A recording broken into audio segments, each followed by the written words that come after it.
Hello, welcome back to Friends Family Gaming. Today we're going to teach Azul, which is a 2 to 4 player game for our Uncle Johnny and Aunt Chelsea. This game was too hard to teach for us, so we're going to have our dad teach it for you guys. Okay, the object of the game is to get the most points. So to start in a 2-player game, we're going to put out 5 factory tiles.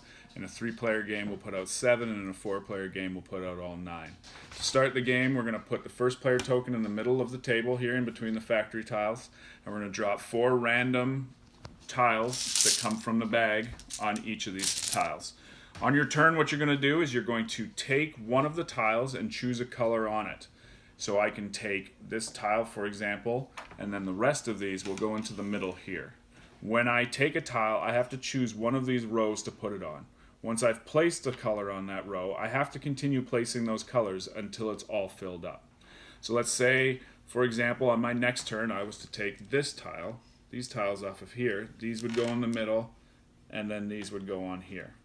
And we'll get on how this works for endgame scoring in a minute. But once a row has been filled up, I can't add any more tiles to that row. So let's say I wanted to take one from the middle. If I was the first person to take one from the middle, I'll take the first player token, and that means I'll be first player for next round, but it goes into my negative chips. And then I can take whatever colors I want from there. So let's move on later into the round, and let's say, for example, all of these were filled, and I had a board that looked something like this. And there was, unfortunately for me, 2 left in here like that. There's no place for me to put these tiles because these rows are filled. These ones are different colors, so these have to go down into negative points, so you don't want to get there. When the round is ended, what you're going to do is you're going to take every one of these rows that are filled and move that over. So that would score me 1 point because it's not connected to anything else. This would also score me 1 point. But let's say I scored... let's say this row was finished in these colors instead. This would score me 2 points because I have 2 tiles connected to each other. So you can combo a lot of points together when you start to get a lot of different rows and columns filled. So let's say, for example, I had it filled like this, and we finished this last row here. That would give me 1, 2, 3, 4, 5, 6 points for that tile getting placed into there.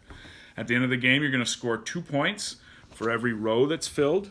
You're going to score 10 points if you have every single color of one that's filled, and you're going to score 7 points for every column that's filled. The game ends once one player has finished an entire row, and when you have placed a color on that row, this is where it gets tricky and you can get a lot of negative points. You can no longer put that color in that same row because there's nowhere for it to go. So if you're stuck with those, they go down into the negative point tiles.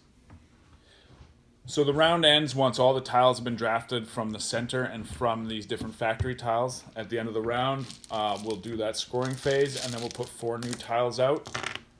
Once all the tiles are out of the bag, we'll take all the remaining tiles, add them back to the bag, and we'll continue until somebody fills up. And always make sure to take the one with the number 1 on it and put it in the middle. Hello, welcome back. I'm going to give this game a 7 out of 10. The artwork is beautiful and it's really nice quality, and it's sort of like a puzzle. And our family plays it a lot, and it's really fun. I give this game an 8 out of 10. Like she said, the artwork's amazing and the quality is amazing. You got big, nice pieces that you're not going to snap in half or lose or rip or tear. And it's a puzzle where you're trying to take the pieces that you need and fit them in, but also not let other people have the pieces that they need. And there's no age limit. It's really easy for younger and older kids to play. I give this game a 10 out of 10 because, like they said, it's beautiful and the quality is nice. And then, I have fun with my family, and I'm good at this game, so it's a lot funnier for me. So. Have you ever